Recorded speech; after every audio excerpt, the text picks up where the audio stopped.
So, hello everyone. Thank you for joining here. So, good to see you. So maybe let's start by generating the good motivation, since we are discussing a Mahayana text. So please, in your heart, develop bodhichitta, the wish to attain Buddhahood for the sake of all sentient beings. Yeah, so please start with that for 1 minute or so, and then we continue.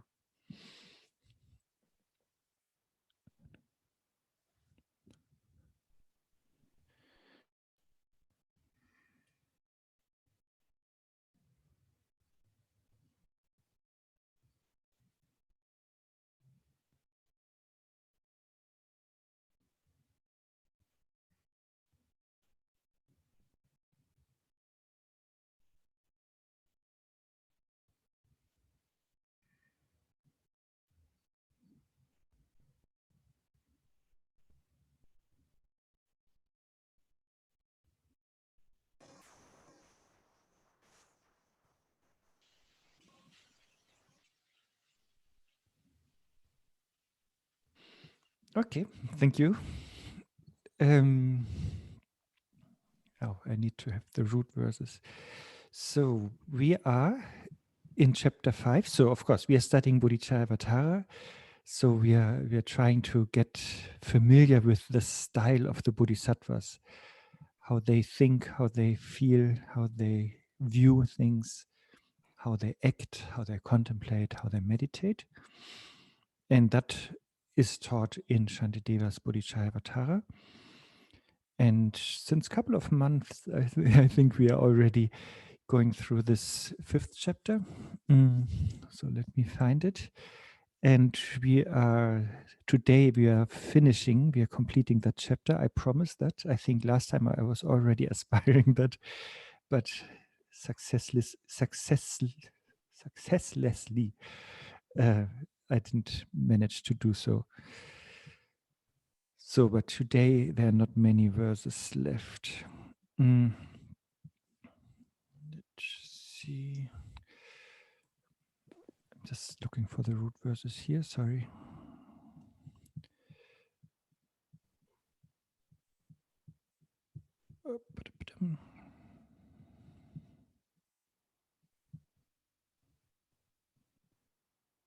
Yes. Okay, in case you didn't study Bodhicharyavatarā so much yet, the whole idea here is that I would say the main practice starts with chapter 6, actually, where we start to practice patience, then diligence, meditation, and wisdom. This is chapter 6, 7, 8, 9. And so these are parameter 3, 4, 5, 6. And then in the 10th chapter, we practice dedication, which is actually the first parameter, generosity. And in order to enable us to do all that, we need a proper discipline. That means outwardly, we should keep the Shravaka discipline of not harming anyone. Then in our heart, we should have the Bodhisattva discipline of wanting to help everyone. And then, yeah, secretly, we can keep our Vajrayana samayas. So this is sort of what is necessary to practice the Bodhisattva path. And in order to keep these 3 types of vow, we need the discipline. And for that, we need the qualities that are explained here in chapter 4 and 5. So the other way around, chapter 4 and 5 talk about mindfulness, about awareness, about vigilance. And that thus we are enabled to keep our vows, to have a proper conduct. And then based on that, we can practice patience, diligence, meditation, and wisdom for the sake of the sentient beings. So in other words, we are in chapter 4.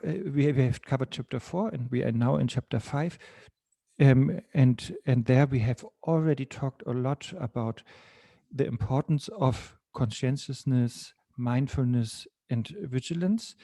And we are actually in verse 102, where Shantideva is now also introducing the importance of having a spiritual friend.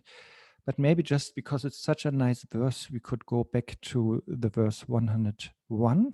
And I will try to share that one, because it is actually something to remember, or something maybe even to memorize, because it encapsulates the whole Bodhisattva journey, where it says here in verse 101, whether directly or indirectly, I should not do anything that is not for the benefit of others.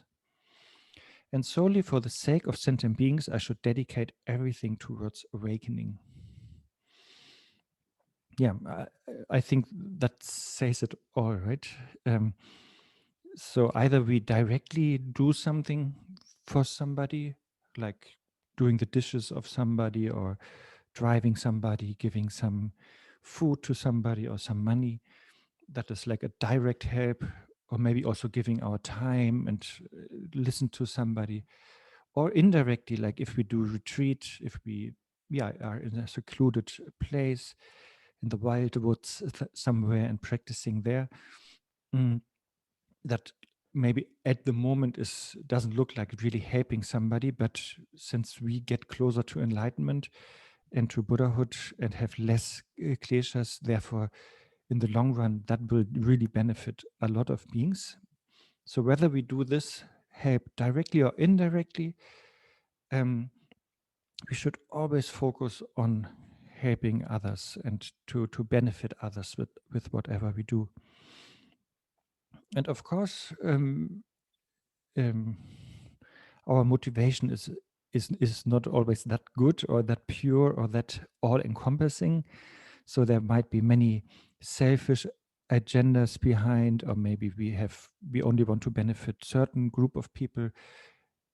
And yes, that is important to notice and to check with our introspection, for example. But then it's also important to then upgrade our motivation, or to make our motivation larger and bigger, and so that everybody is accommodated in our motivation. And then it says, and solely for the sake of sentient beings, I should dedicate everything towards awakening.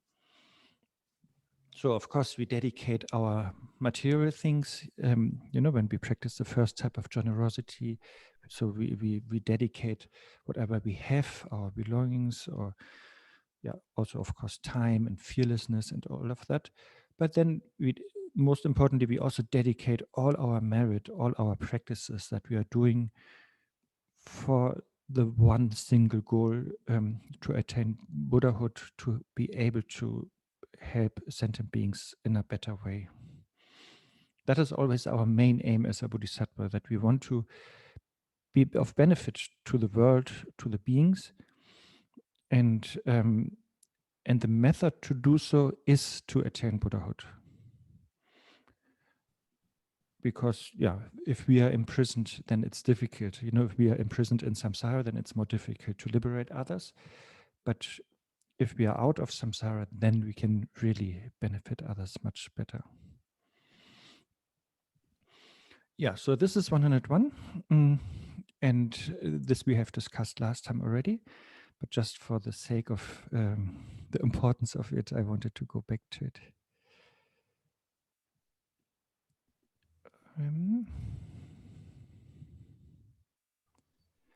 There's Marina is writing, Arne, can you please speak a little bit about retreat situation more? If you are not around people, even though introspection can one...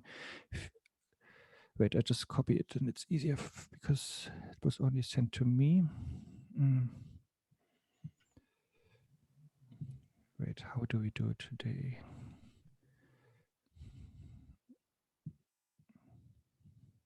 I can just send it here, right? To everyone. So, can you please speak a little bit about retreat situation more? If you're not around people, even though introspection can one feel disconnected from others. Like right now with COVID, some Sometimes practice feels a bit abstract since I'm not around people as much. Okay. Yeah, thank you. Yeah, because I mentioned it, right? This indirect help.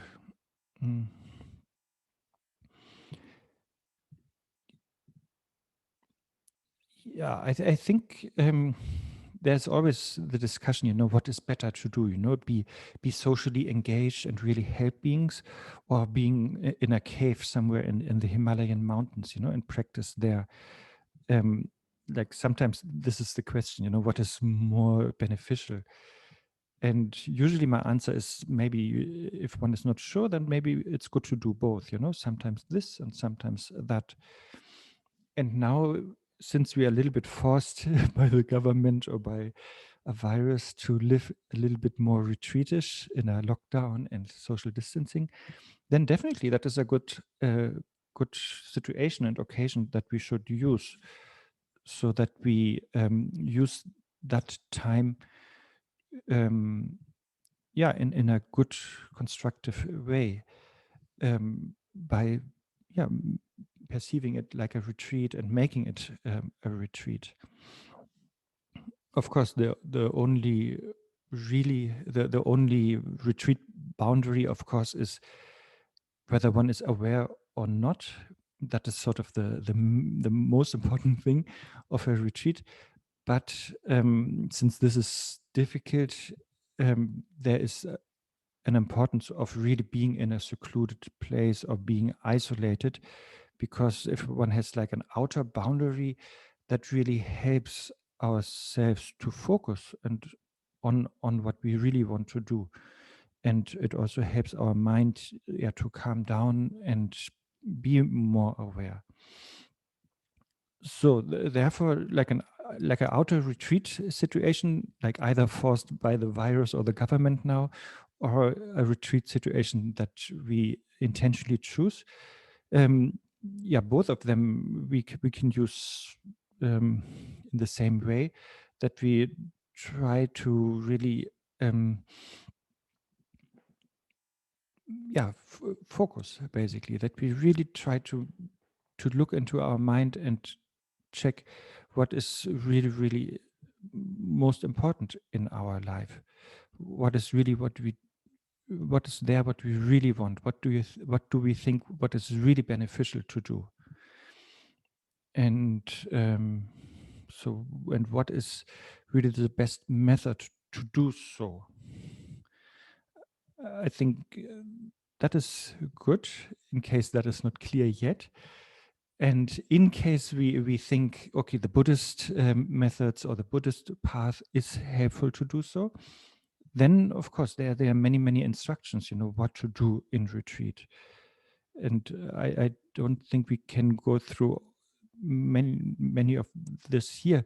But usually, if you are in a retreat situation, then it's good to do it like in 4 sessions per day. So that at least like 8 hours we are dedicating every day, one before breakfast, and then we have breakfast, and then we have 2 sessions, then lunch, 1 session, and dinner. And so that this is really our main priority, and we sort of renounce to be too much connected to the outside, and maybe we only have like a small list of people that we are communicating with during that time of retreat. All that can help to focus ourselves. But then all of this is never done, like a retreat, because that is your concern here. This is never done to be disconnected to sentient beings. That was maybe your main thing, and that I should have said maybe earlier. So the whole retreat situation is, of course, always colored and flavored by bodhicitta, so that we do that retreat. It doesn't matter if it's forced by the government and the current situation, or if we intentionally do it. The main thing is always that we train our mind, that we progress on the spiritual path to Buddhahood and we do that only for the sake of sentient beings.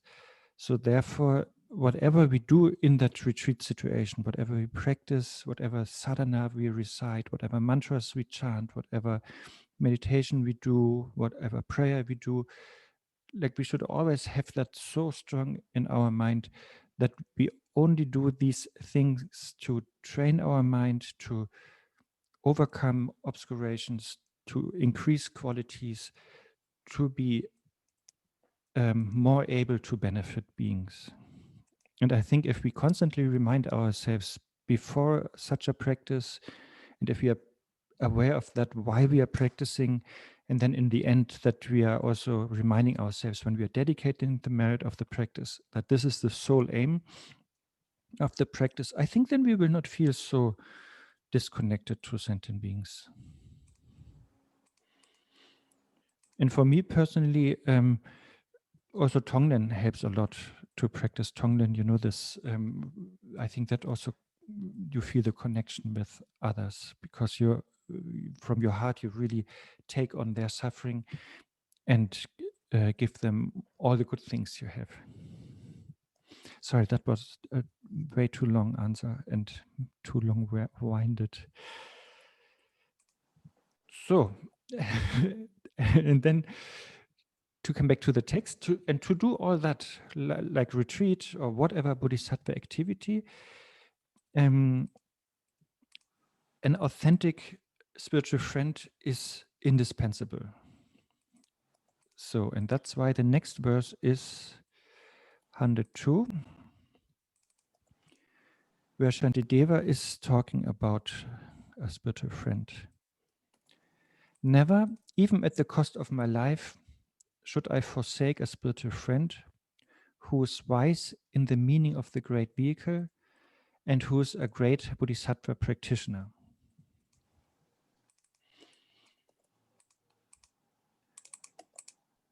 So, we know, of course, in Vajrayana that a spiritual friend is of utmost importance.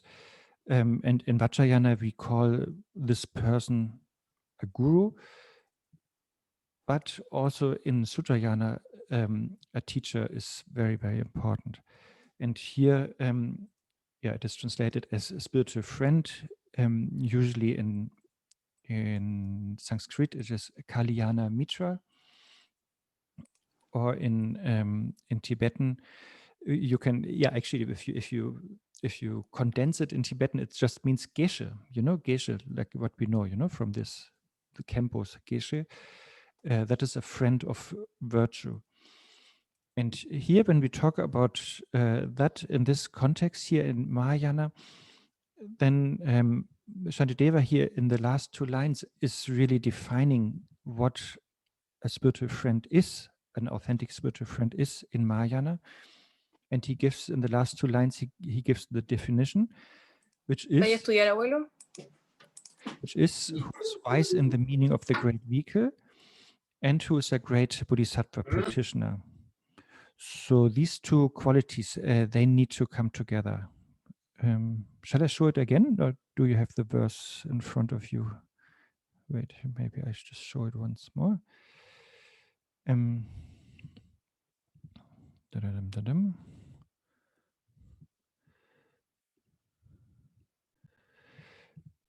So here, Shantideva is clearly saying the two qualities, who is wise in the meaning of the great vehicle and who is a great bodhisattva practitioner. So this is how Shantideva is defining a proper Mahayana teacher. So the first thing is he or she should be very well versed and very learned in the scriptures of Mahayana, and really know the theory and all the dharma that is connected to that. But then the second point shows that it's of course not enough just to know stuff, just to have them intellectually in your mind, but then also that person should be a great bodhisattva practitioner. So this person should really practice what she or he is preaching, like really walking the talk or something like that. So this person should be really performing all the activities and practices of bodhisattvas.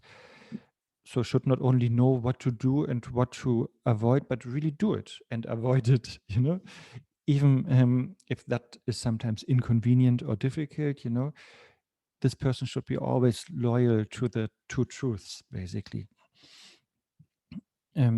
So that is the definition. And of a Mahayana Lama, and Shantideva is saying, yeah, if you meet somebody like that, somebody who's that authentic and that qualified, then in the first line, yeah, don't let that person go, because once it's so rare to find somebody like that. So therefore, even at the cost of your life, don't let that person go. I mean, that is a very common expression, even at the cost of my life. Yeah, it's you can debate if that should be taken literally or not, but it means really that you put so much importance into that relationship between the teacher and yourself, and also that you understand that the teacher has a bigger project with you than has a project with you that is bigger than your life. Your teacher is not so much concerned about the happiness that you experience in this life, but an authentic teacher is hopefully only concerned about your enlightenment, only concerned about your Buddhahood.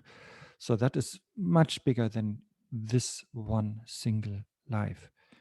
So we can sort of see from there why sometimes this sentence is said, even at the cost of my life, I will not give up the spiritual friend. And of course, I'm sure you have read and listened to many teachings about how to find a spiritual friend, and there are many lists and many qualities, and then there's also many years are mentioned, how long you should check the spiritual friend, and then after that, how long she or he should check you. And many teachers say, yeah, because classically, I think it's 12 years you are checking the teacher, and then 12 years the teacher is checking you. So that is 24 years from now if you start today. So that might be not so practical, some teachers say. So therefore therefore the message here is take it seriously and check properly and don't rush. And Doturko is also adding often, don't follow somebody just because he wrote a good book, or he translated a good book, but really look at the qualities of that teacher.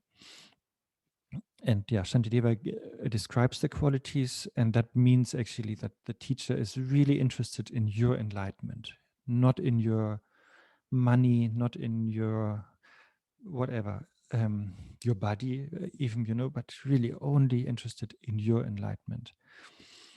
So that is a teacher we should try to find, and then rely on this person.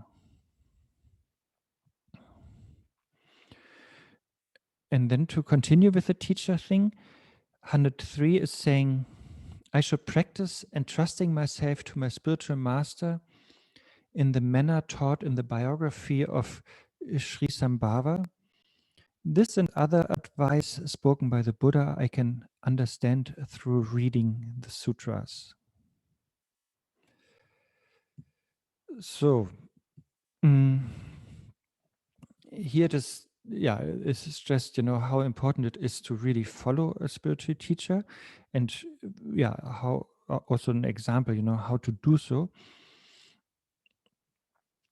And the example here is given the biography of Sri Sambhava. Wait, maybe because that is always a little bit difficult, I will open a new document. Da-da-dum. So this should work. Sorry, I like to screen share a lot today. So I think you see an empty document now. So when we talk about Sri Sambhava, then that is a boy actually, then please also remember Srimati. She's a girl. Because they appear together. And where do they appear? They appear in this sutra, Avatamsaka Sutra. It was mentioned sometimes already by Shantideva, and this is also one sutra that 84,000 has translated. And in that sutra, there is a chapter that is called Gandhavyuha. And since that chapter is so big, it's even called a sutra. So it is Gandhavya Sutra.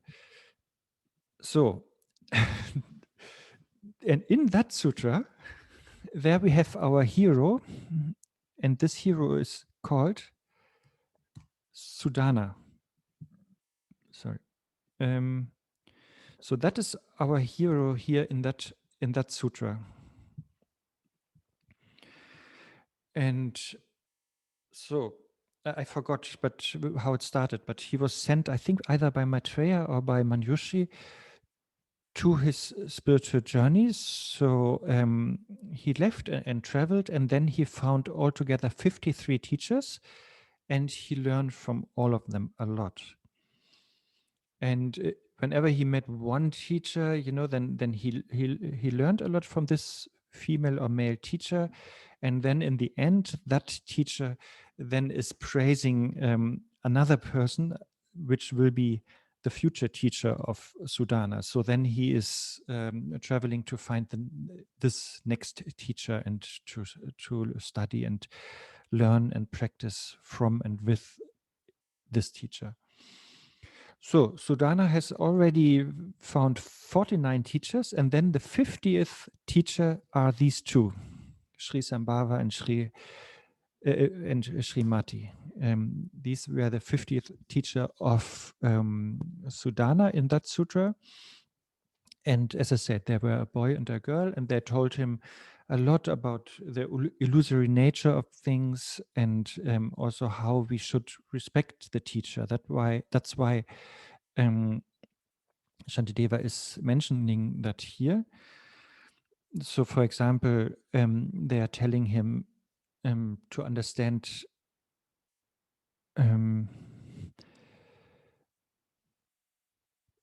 that the teacher is so important, and that we should, as a student, we should have a mind that is like an earth, that is able to carry every difficulty, without being discouraged. Or they also say our mind should be like a vajra, that our motivation should not be distracted. Or they say, our mind should be like a lift, like an elevator, that we can carry every heavy load. Or our mind should be like a dog that is very loyal, and never getting angry. Or so there are many of these sayings by these two to Sudana, and that's why Shantideva is mentioning it here. And then also in that passage, there's one very famous thing where it says that we should see the teacher as a doctor or nurse, and then ourselves as a patient who is sick, and then the teachings of that person as the prescription, that is the remedy that is prescribed by that doctor or by that teacher. And then taking the medicine equals to then doing the Dharma practice, like practicing or applying the instructions that we get. I'm sure you have heard that is quoted quite often. That comes exactly from that sutra in that passage. They also give other examples. For example, they say the teacher should be not seen as a doctor, but like a warrior. I don't know how to pronounce it. Somebody who's going to war, but with a noble heart, of course. And we should perceive ourselves as somebody who is frightened. And then the teachings should be seen as some weapon. And then our serious practice is to get rid of that enemy, of that inner enemy. So anyway, so there are like many instructions they gave to Sudana, and then in the end they told Sudana to visit Maitreya, Bodhisattva Maitreya, and so Maitreya became the 51st teacher of Sudana, and then Maitreya sent him to Manjushri, and then Manjushri sent him to Samantabhadra. So these are like 53 teachers that Sudana was learning from. And that is given here as an example how we should follow and entrust ourselves to authentic teachers. And and also the story shows, how diligent Sudana was and how devoted Sudana was, how many difficulties he accepted on his journey. And he all did that in his quest to be of benefit for beings.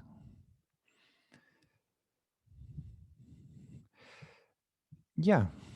Is there anything to discuss on that, or is that clear?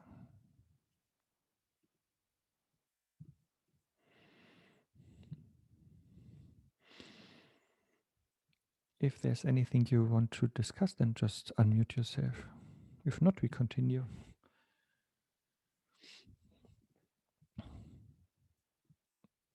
Okay. And then stop sharing this. And now we share the next verse.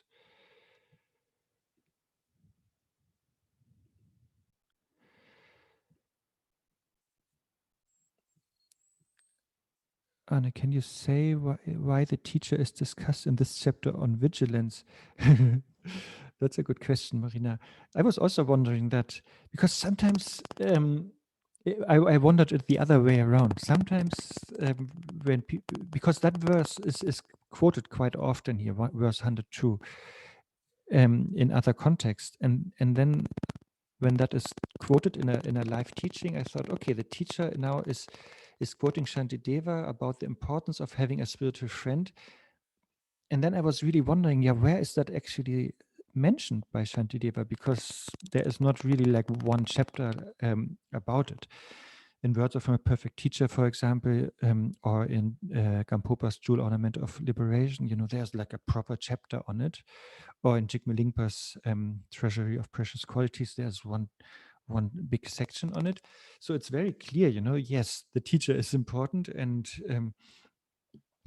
he should it should be understood that the teacher is important, and we should find a teacher, and we should know the qualities of a teacher, and it is important to know how to rely on the teacher.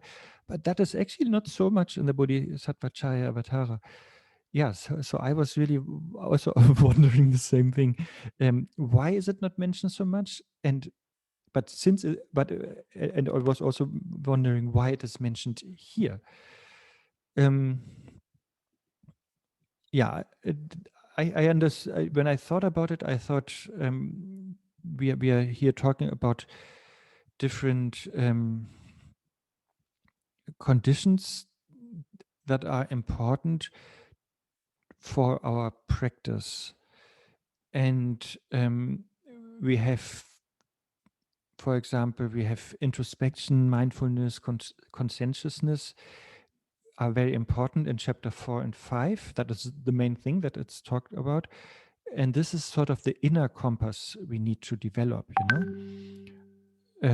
so that we have an inner navigation or GPS system, that we know what to do, what to avoid, and how to navigate through all these difficult things in our mind and in our lives. And I think the teacher is like the outer compass, it's like the outer navigation system that helps us also to navigate on our spiritual path. So in that sense, I thought maybe it makes sense to have it mentioned in this context of chapter 4 and 5. And then also, when I looked at the outline that Pato Rinpoche's disciple, Khenpo Kunsang Palden, is giving on chapter 5, then first he talks a lot about how important it is to guard our minds while we implement the trainings. And then he is talking a lot about using mindfulness and introspection to really then guard our mind. And then he's also talking about how we train our mind through mindfulness and introspection. And in that context, he's talking about the 3 types of discipline, where we stop harming others, where we help others, and where we are gathering virtue. And then it's actually sort of complete. That is the 5th chapter. But then in the end, like this, where we are now, verse 97 to 109, he's just calling it other elements of a perfect practice. So these verses 97 to 109 of the 5th chapter are just labeled like that, other elements of a perfect practice. So here different topics are mentioned in these 13 verses that are not really so they look more like a collection of important points that Shantideva wanted to mention. For example, now Shantideva is mentioning the spiritual friend, and then he's going into texts that we should study or practice. And I thought it's like miscellaneous. I never know how to pronounce that word either.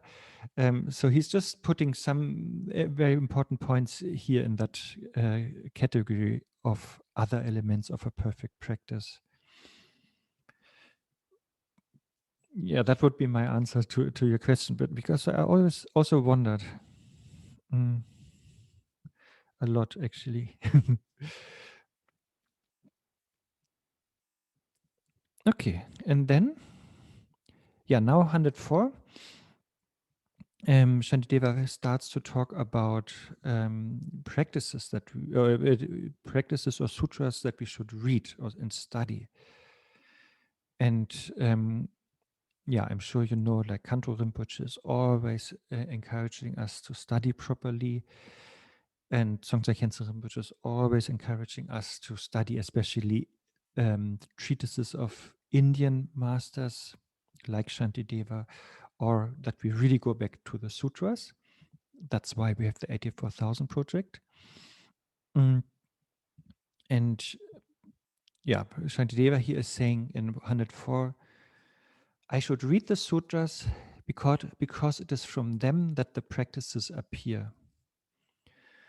To begin with, I should look at the sutra of Akashagarbha.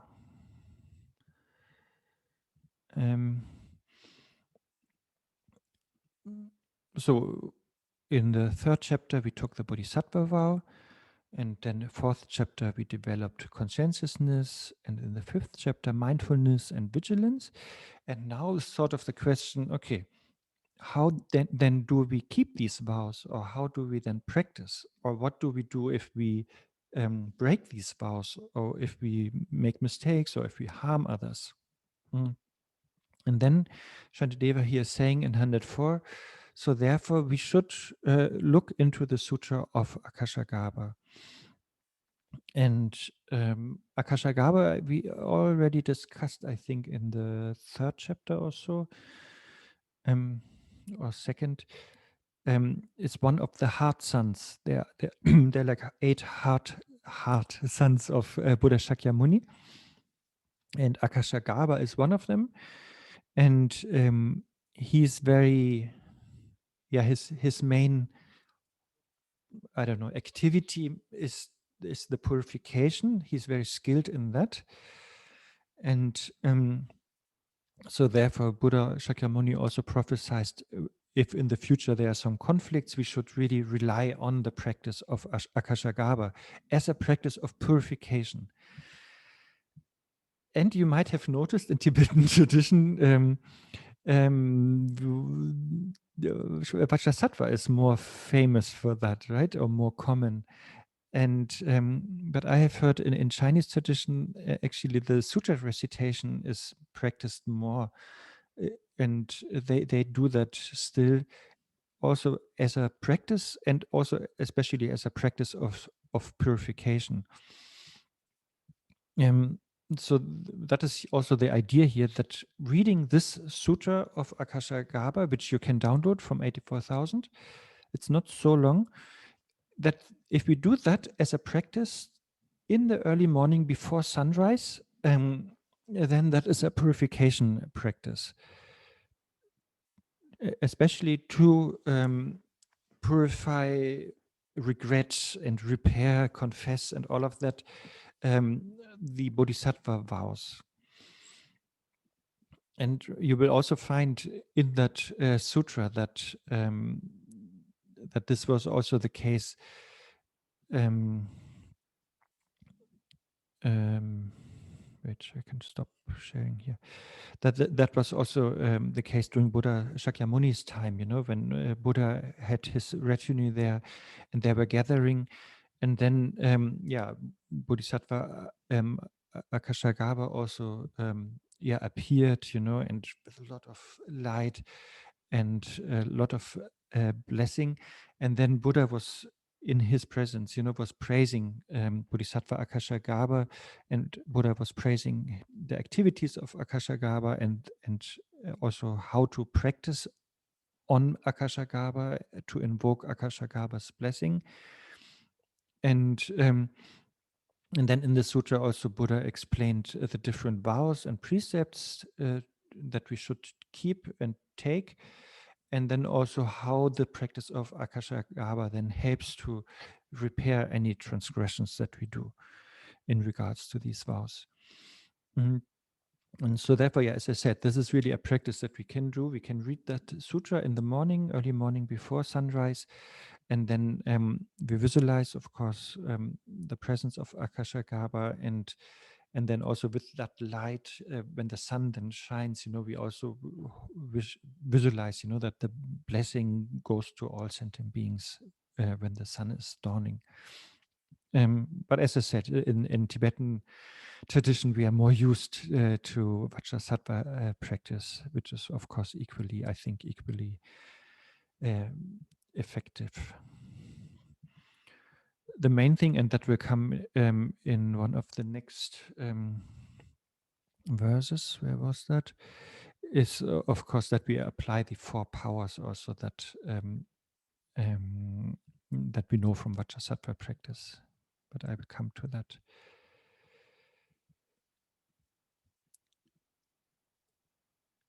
Is all that clear? If not, just unmute yourself or write something.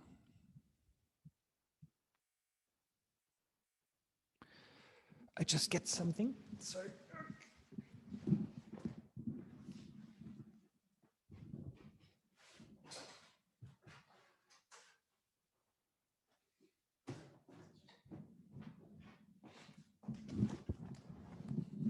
So, for the next verse, I need something.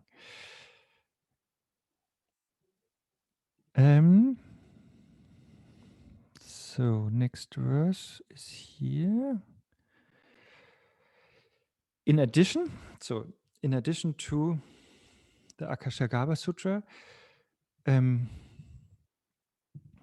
Shantideva is saying, I should definitely read the Compendium of All Practices again and again, because what is to be constantly practiced is very well and extensively shown there.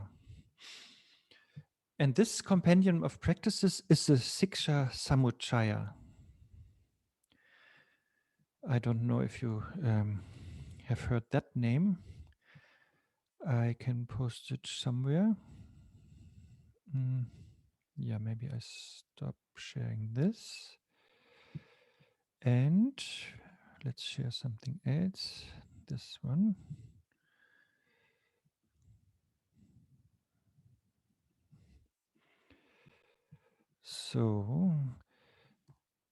So this is the Siksha Samuccaya. I hope you can read it. in case you're interested, I also have the Tibetan here. This is another text that Shantideva is suggesting. And it's called, the Compendium of All Practices. And that is what he's asking us to practice, to read here. And if you look at my video, it is this book, Siksha Samuchaya. And surprise, it's written by Shantideva.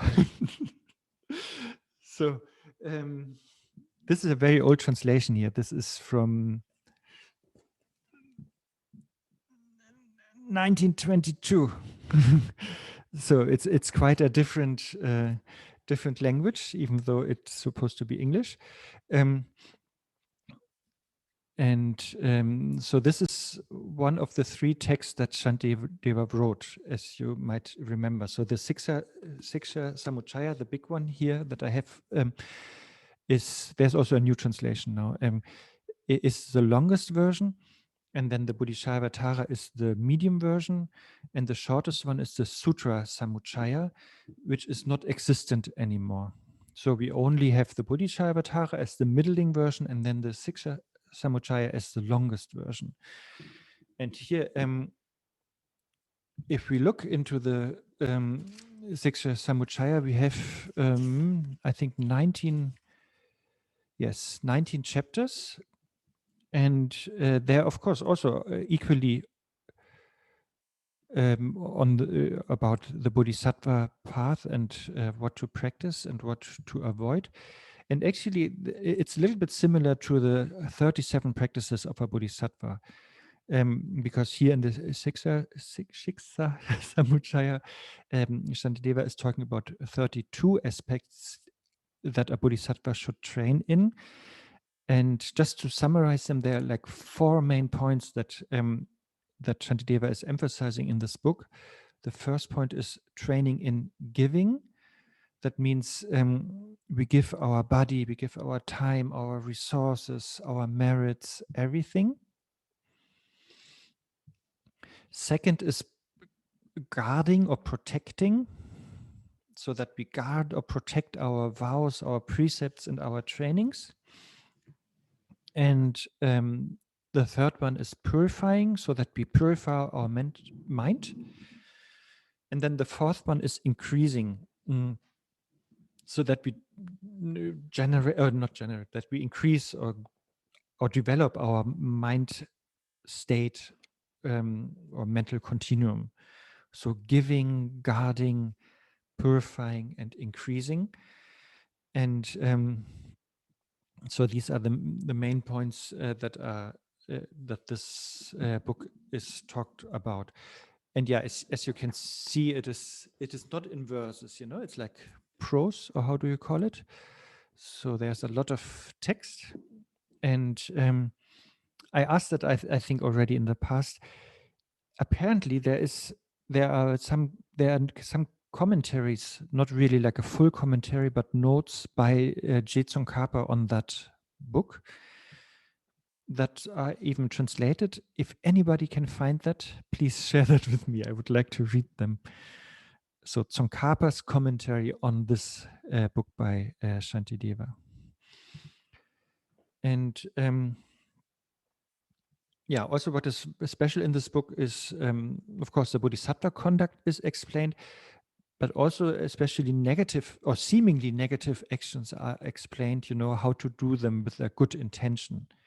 We talked about that also in the past, like sometimes we have to lie, or sometimes we have to steal, maybe, in order to benefit others. Like stealing, maybe like Robin Hood kind of mentality, or lying, you give a small lie for a bigger benefit, to protect others. And this is also mentioned, those things are mentioned quite a lot here. Okay, Natya is writing, how much is the range of Vajrasattva practice? Good afternoon, everyone. Natya, can you unmute yourself? What do you mean Is that how much is the range of Vajrasattva practice? I mean it like, how much can Vajrasattva purify? That's like the range, the scope of how much is possible. Like, I don't know, one mala, how is the range of that number for Vajrasattva practice? Yeah. Here sometimes in the shops, we have like, this soap is against blood stains, and this soap is against ink stains, and this is about Exactly. greasy stains. Yeah. Interesting. So I think from Vajrayana point of view, like Dzongtsa Khyentse Rinpoche is actually saying he's not so happy that we think Vajrasattva is only for purification, even though he is for purification, but he's much more. I mean, he's a complete Buddha, let's say. There are all qualities in it, but yes, he's used to purify. And yeah, we practice these 4 strengths, and we will come back to them later.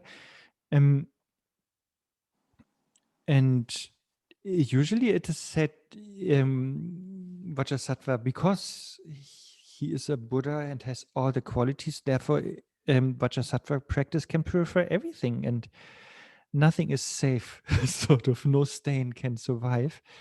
But then, yeah, I don't know how to prove that. And the question is also, you asked that, like 1 mala or 2 mala maybe. Ringo Tulku once said something interesting. He said, so when do you know that the purification has happened? That was a question he asked, I think, himself, and he answered it like, when you feel it. That was really his main answer, So you do Vajrasattva practice, apply everything that needs to be done in that practice, but then, when you really feel, okay, now the purification has happened, that's it. And then he says, have confidence that at that stage, then it is completed. Yeah, Thank you. that is a very feeling-wise answer, but I liked it a lot. And for me, it worked. But if you read about Vajrasattva practice, they say, like 1 mala can purify like kalpas of negative karma. That's what they say. Okay.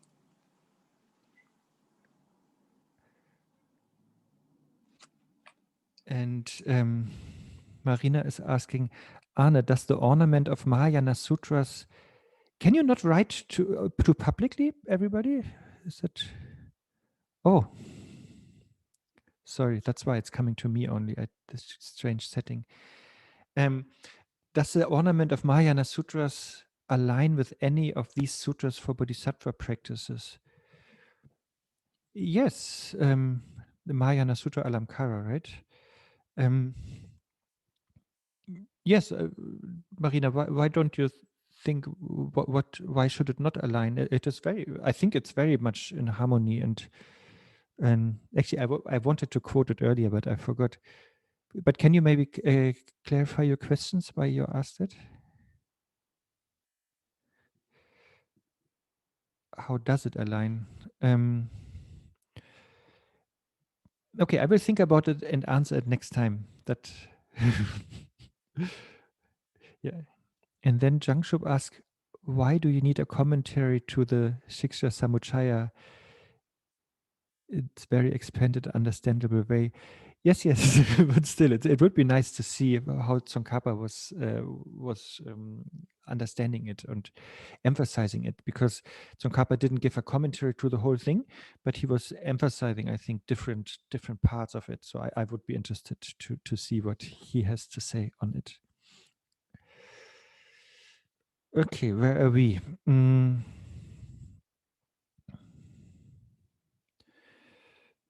Where are we? Ah, yeah. 106 is coming. And I have to share it. Ta-dam. also I should sometimes look at the condensed compendium of all sutras, and I should make an effort to study the works by the same two titles composed by the exalted Nagarjuna. Yeah, he is getting a little bit complicated, but not really.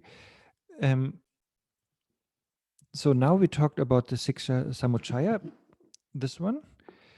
This we should read, and the Akashagarbha Sutra, don't forget that. And then also we should read the Sutra Samuccaya. That is what Shantideva is suggesting here. And the Sutra Samuccaya is this one. In Tibetan, Dokun Letupa. And that is the compendium of the sutras. And this is, as I said, this was the first, or not the first, the shortest work of Shantideva, which has, which apparently there were in a very condensed version. There, the activities of the Bodhisattvas have been presented, and that all based on the sutras, of course. I mean, of course, also in the Bodhicharyavatarā, Shantideva is emphasizing that he's not really inventing something new, but he's actually making everything that you can find in the sutras. He just makes it more accessible or more practical. And there's also a text by Nagarjuna that is called Sutra Samuccaya.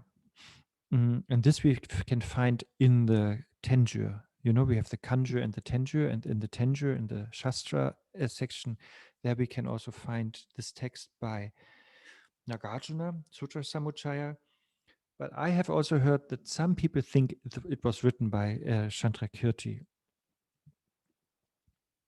Now, when I say that, I'm wondering if that is true, if that can be true. When did Chandrakirti live? I think a little bit before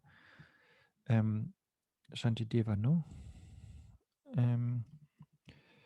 Because only then that could make sense to think it could have been written by Chandrakirti. Chandrakirti.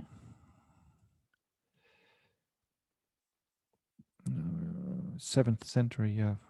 So that is 600 something, and Shantideva is later, right? 685. Okay. Anyway, so there's some dispute or some debate or discussion if this Sutra Samuccaya is really by Nagarjuna or if it's by Chandrakirti and is actually called Madhyamika Shastra Stuti. Anyway, most scholars say this is by Nagarjuna. And also Shantideva is saying that here actually. So let's believe in that. So this is, again, these are texts that also show the Bodhisattva practices and conduct in a very condensed way. So after Shantideva has now said we have to rely on a teacher, and he also showed us which practices to or which texts to study, then he is saying in the next verse 107 that of course studying is not enough, but it should be practiced. And that is said here in 107. I should do whatever is not forbidden in those works. And when I see a practice there, I should impeccably put it into action in order to guard the minds of worldly people.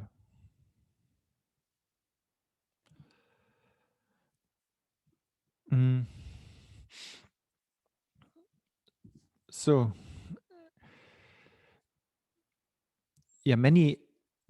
it sounds a little bit strange. I should do whatever is not forbidden in those works. Kanto Rinpoche once pointed that out. I think it was in Switzerland. She was teaching on the letter to a friend, by Nagarjuna, and she said that often the Buddhist discipline and vow is always phrased in a negative way. Don't do this, don't do that.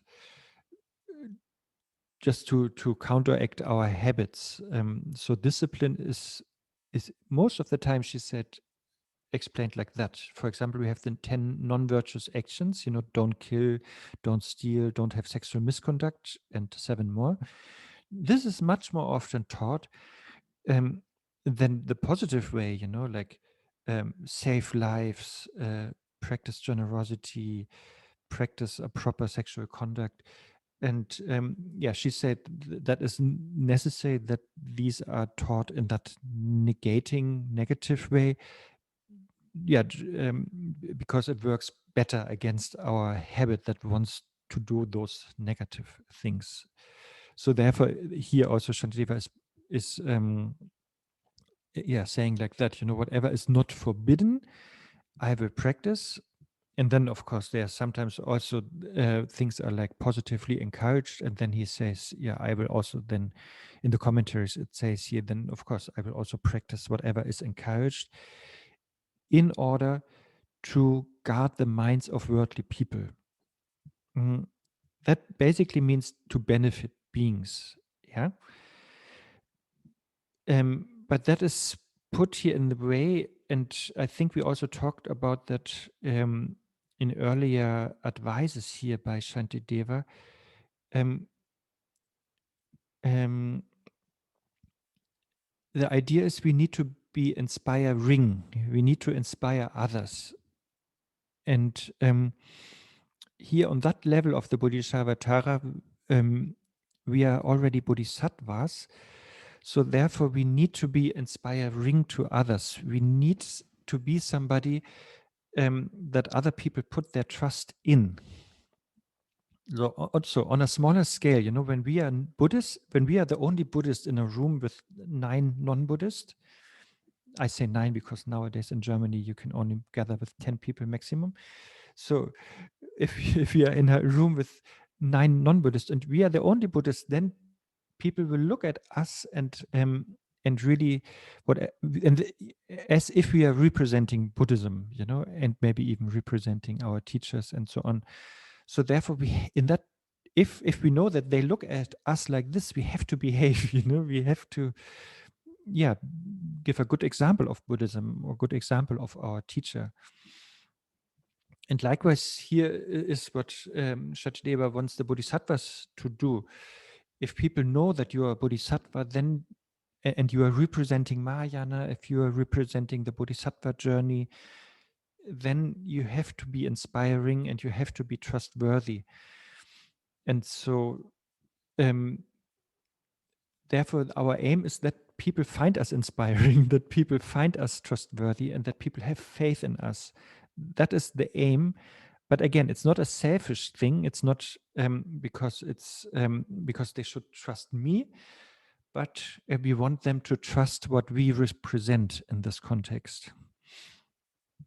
So it's not egocentric, but Buddha Dharma centric, the motivation. So our behavior should increase their trust in the Buddha Dharma. That is all, and that is the motivation also mentioned here. In the Sakya tradition, often we talk about the 4 ways of attracting beings. This attracting is similar, it's never meant to that I hope that people are attracted to me personally, but we want to attract them so that they're attracted to the Dharma and that they are inspired to study, contemplate, and practice the Dharma. That's what we are doing here. Or that we are aspiring here also.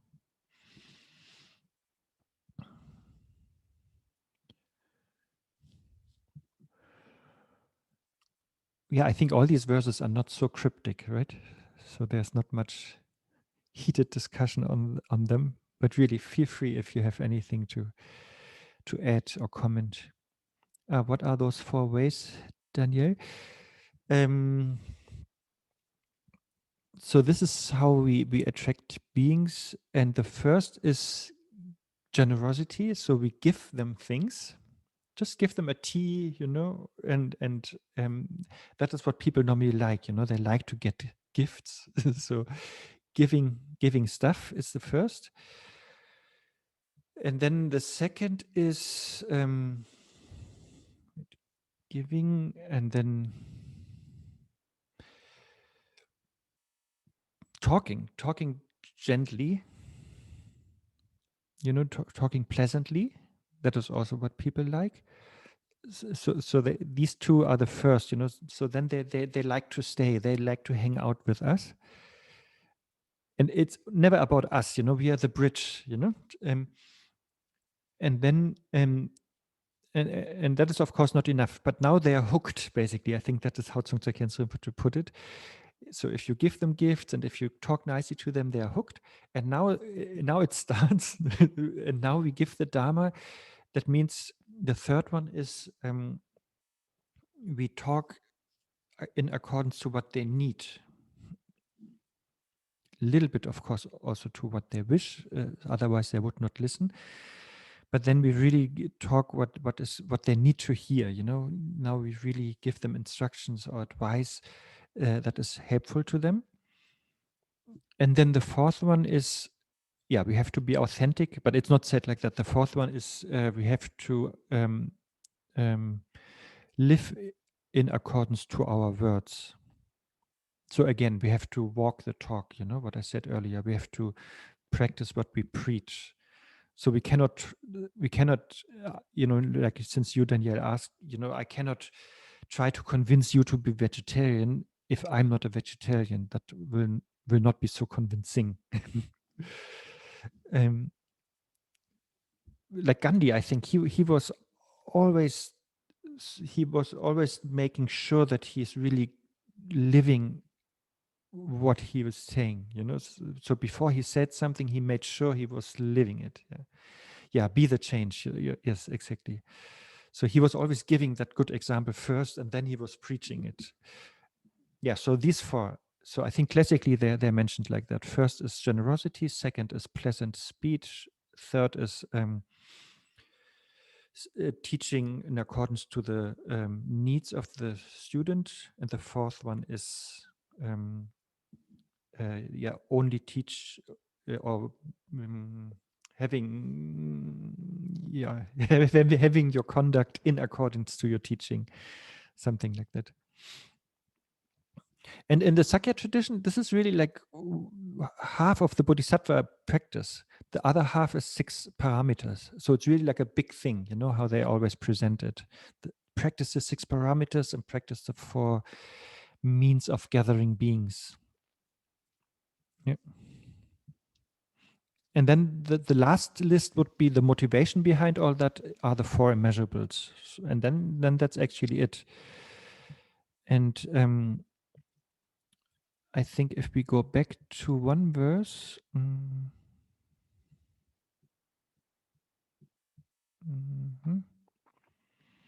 I think here in 97, it is said, I'm still sharing my screen, that's good. Also, I'm unable to practice all the limitless varieties of Bodhisattva conduct. I should certainly practice as much as has been mentioned here of this conduct that trains the mind. So in the commentaries to that verse 97, it is also mentioned, yes, in the Bodhisattva Pitaka, in all the sutras and shastras that teach the Mahayana, there are so many advice, so many suggestions, so many lists, and so many things to do. So you might feel lost, you might feel it's too much. And therefore the commentators say, okay, therefore, what is really the essence of all of that? So Shantideva is saying, yes, everything that I have said in the Bodhichitta is the essence of all of that. Yes, that's true. And the commentators say, and if you want to put it into lists, yes, you have the 6 paramitas, you have the 4 ways of gathering beings, and you have the 4 measurables. So if you have these intact, that is really what bodhisattvas should do. Yeah. But we are already 107, 108, right? And now we are coming to the summary of this chapter. So 108 here is saying, the defining characteristic of guarding alertness in brief is only this: to examine again and again the condition of my body and mind. So here, please remember the whole chapter is called Guarding Alertness Session, and I will talk a little bit about that in the end.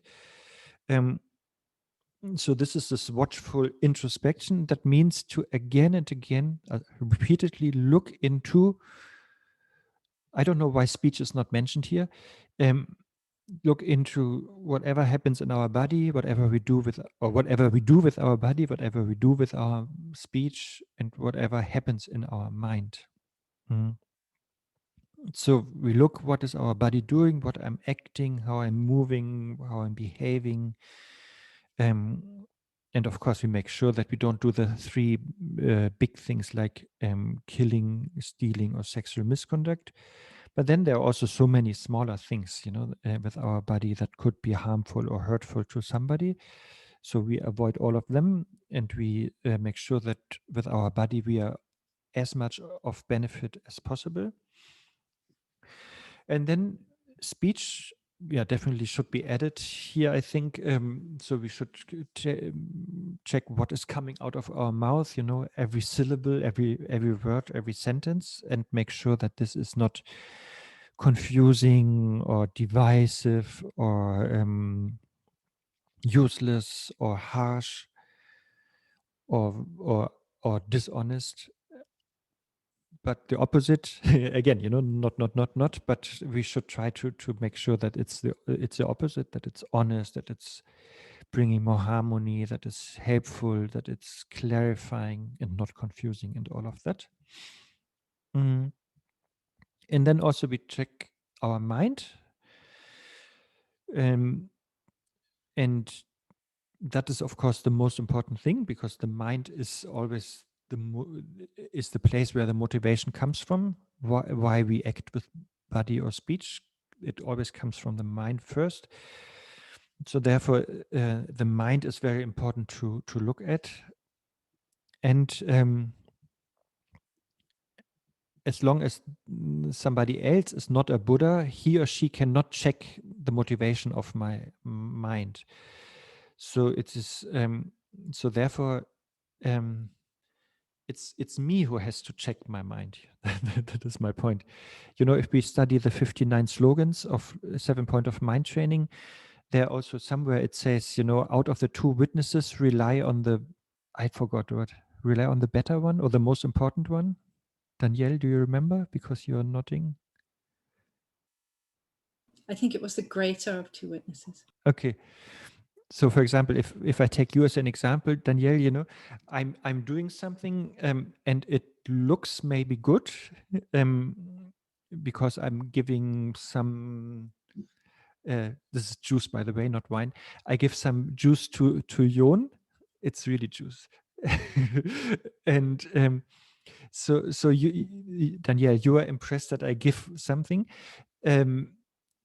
But maybe in my mind, I'm not having a good motivation, because I'm just wanting to impress Rosa, for example, and so therefore, you are not the best witness in that example, sorry to say, of my action, because if you are not a Buddha, you cannot read my mind. So therefore, I'm my best witness, so I have to check my own motivation, and that is emphasized here. So please always check your own mind, your own motivation, because other people can only judge from the outside, basically, the action.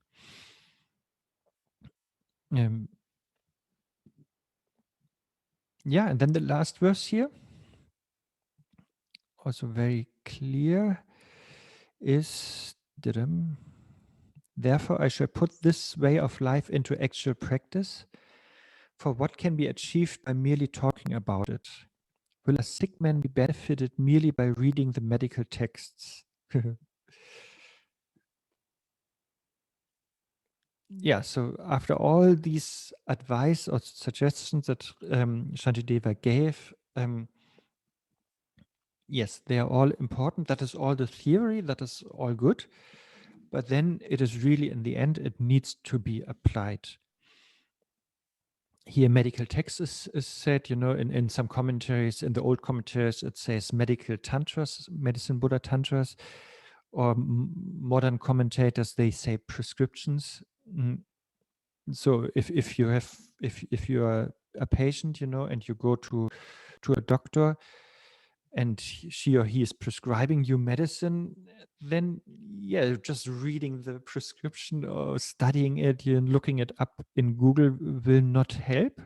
I mean, will not cure you, It might help to get a better understanding, but it will not cure you.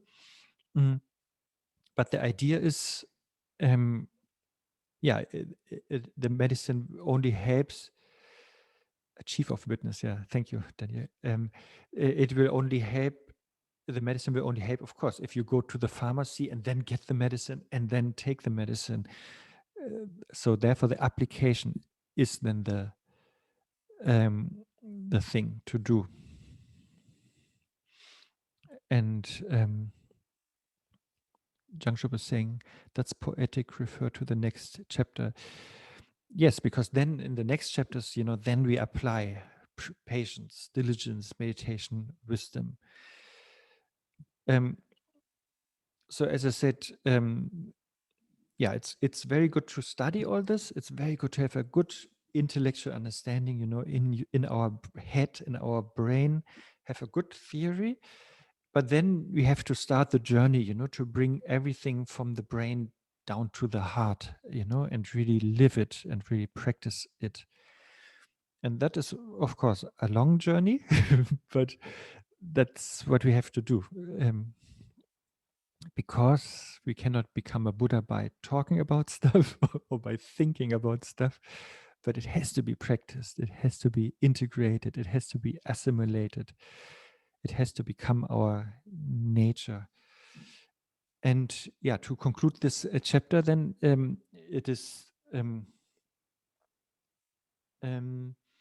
so all these what we learn, all these advices, they can be summarized in the precepts of the 3 yanas, what I mentioned earlier. We have the Shravaka yana, and this is how we should behave outwardly. Like, we are not harming anyone with our body, speech, and mind. We have this 10 no's: not killing, not stealing, no sexual misconduct, no harsh words, no lying, no divisive speech, and so on. We have all these no. That's how we behave outwardly. And then inwardly, we keep the Bodhisattva vows, where we have the good heart of wanting to benefit beings. And there we have also 18 root vows and 46 minor vows. And then secretly, we then practice the Vajrayana samayas. We keep this Vajrayana samayas. And that is then to transform our mind, hopefully swiftly. And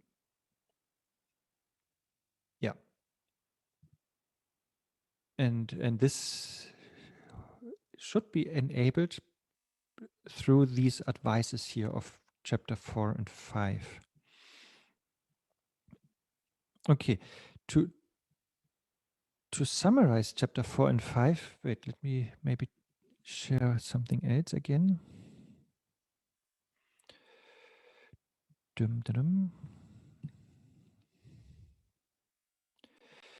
And this is a little bit maybe confusing if we look at these chapters.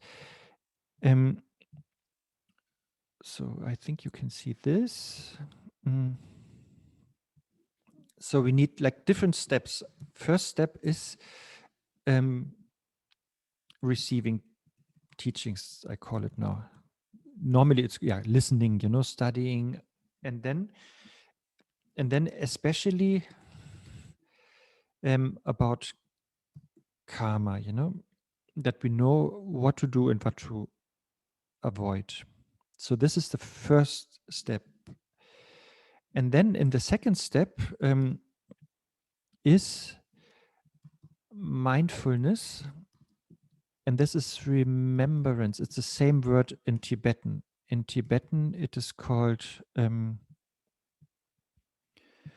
Drenpa. Drenpa. So that is the first thing. The second thing. So after we have received teachings and we have understood what to avoid and what to adopt, then here in the second, we don't forget what to. Wait, there's so many windows here. Why is that? What to avoid, adopt. That is the mindfulness, and that is actually taught in chapter 5 also. And then, so after we have learned, and then after we don't forget, then we need, again, chapter 5, we have this vigilance, or we can call it, what was it, introspection, or we call it alertness. This is session in Tibetan. I think some of you understand Tibetan. So, session. And here the main thing is checking body, speech, and mind. So there we check, oh yeah, and this is also chapter 5. So there we check in the next, in this third third step, we check our body, speech, and mind constantly, repeatedly, as earlier Shantideva said, and we see then if we are tempted to do something that is against what we should avoid and adopt. So we should see, oh, now I'm tempted to steal, for example, So we should notice that, or we are tempted to get angry or jealous. Or we are tempted to use harsh words. And then comes the next thing, which is conscientiousness. This is in Tibetan. Bakye. And that means that is actually that's the whole chapter 4. And then there we recall benefits of virtue and how to call it, side effects of non-virtue, basically,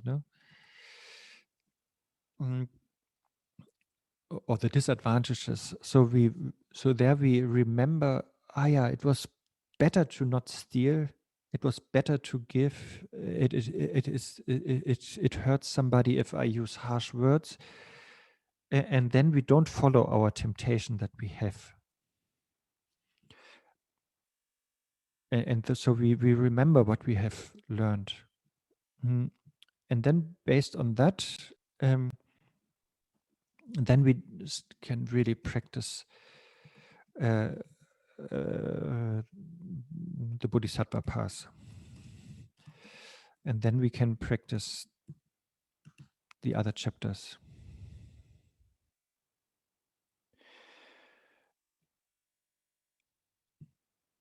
Yeah. So this is how the whole Bodhicharya Bodhicharyavatara could be understood. So first we understand in the first level what to do and what to avoid. Then with mindfulness, we don't forget that. And then with vigilance, we always check our mind and body and speech. Are we tempted to do something else? Are we maybe wanting to do something negative? And then with the fourth chapter, with the conscientiousness, we then have a pause in our mind and we reflect and recall, oh no, the virtue is good, and like being honest is good and lying is not good, or rejoicing is good and jealousy is not good, and of course not only like this dogmatically, but we really try to remember the teachings, why this is the case, and then that hopefully convinces us to stick to the virtuous side, to not lie but be honest, to not be jealous but rejoice, to, I don't know, be patient and not angry.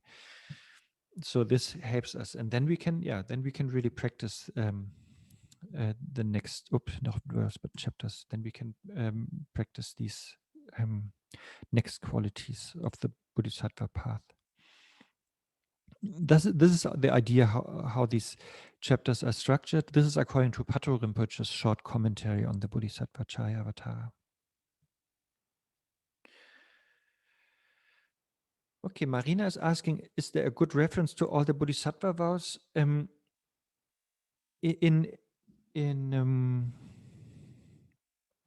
Chögyam Trungpa Rinpoche's book on mind training, where he is explaining the 7 points of mind training, and within that the 59 slogans, in the appendix, there's actually, there are all these are listed, the Bodhisattva vows, the 18 root downfalls and the 46 secondary downfalls. It's in Chögyam Trungpa Rinpoche's book. Wait, I stop this. Let me see how it's called. Just Google it. Or if somebody knows it by heart, then that's fine too. Look, Amazon.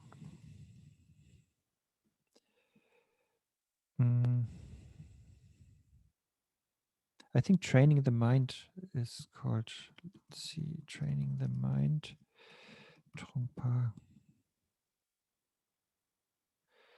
And Practicing Loving Kindness or something like that. Don't find. Ah, yeah, Training the Mind and Cultivating Loving Kindness.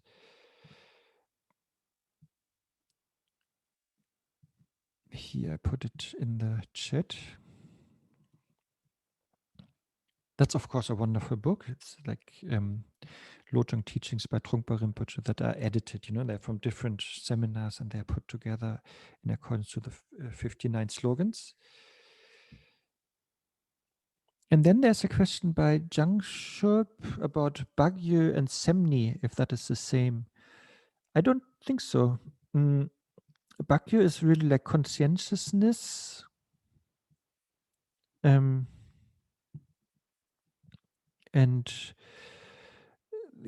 you can also translate it as carefulness or heedfulness or concern. So that is more a mental factor that is happening in the mind, which was the fourth step, where you remember the advantages of virtuous actions and the disadvantages of non-virtuous actions. So that is more like a mental factor.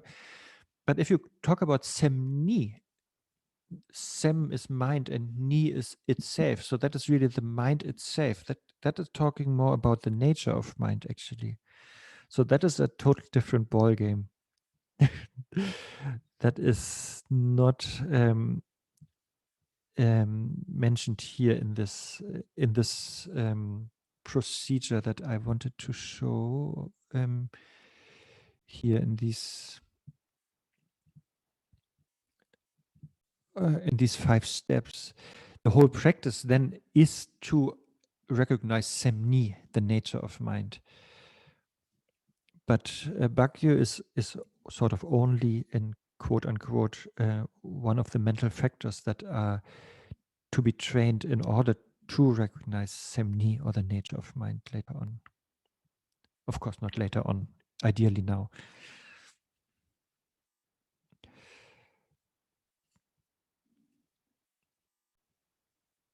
Okay, I think that's about it for today. That sort of concludes the 5th chapter. Yesterday I was already calculating, but I forgot, of course. Yeah, I think it's exactly a third of the Bodhicharyavatarā that is covered now, even though it's 5 out of 10 chapters that are covered. Chapter 6 is really big. Chapter 8 is really big. Chapter 7 is quite easy. It's just about diligence and laziness. But then chapter 9 is really big. So the idea with this discipline and with these factors of what was it? Mindfulness, vigilance, conscientiousness. We really know what to do and what to avoid. And as I said, this now we practice. In chapter 6, we avoid anger and we do patience, In chapter 7, we avoid laziness and we do practice diligence. In chapter 8, we avoid distraction and we do meditation. And in chapter 9, we avoid ignorance or not knowing and we practice wisdom.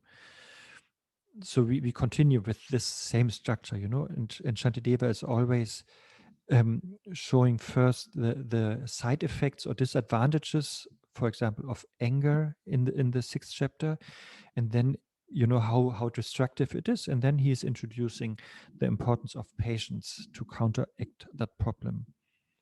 And in chapter 7, he is showing the 3 types of laziness and how unproductive we are if we are under their control. And then he is introducing diligence or enthusiastic, joyful effort. And he's giving different factors, how to develop that enthusiasm. And then chapter 8, Shantideva is talking about first the problem of distraction. And therefore he is very nicely introducing the importance and the beauty of social distancing again, of isolating ourselves, in remote areas.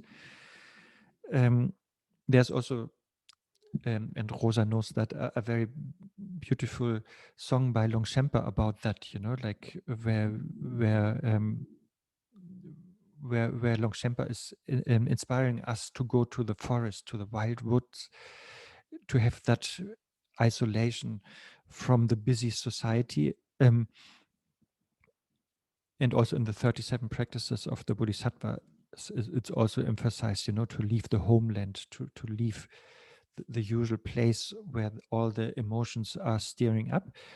So that is first mentioned in the 8th chapter also, the disadvantages of distraction and the importance of a remote area and isolation of body, speech, and mind. And then the meditation is introduced. And then in the 9th chapter, ignorance should be avoided, and then the wisdom is introduced a lot. And then the 10th chapter, yes, we avoid stinginess and practice dedication. Yeah, so that is the upcoming path and practice, and we will continue next Friday if you're interested. Sorry, there had to be a change of date. It was originally planned for Thursday, but then Nalanda Bodhi Seattle had something where I need to attend, so therefore we meet next Friday if that is okay for you. And Katja is asking, yes, this will be recorded. Okay, sorry for talking so much today, and even though it was just few stanzas. And thank you for being here. Let me just find if I can see something here. Sorry, I'm a little bit disorganized today.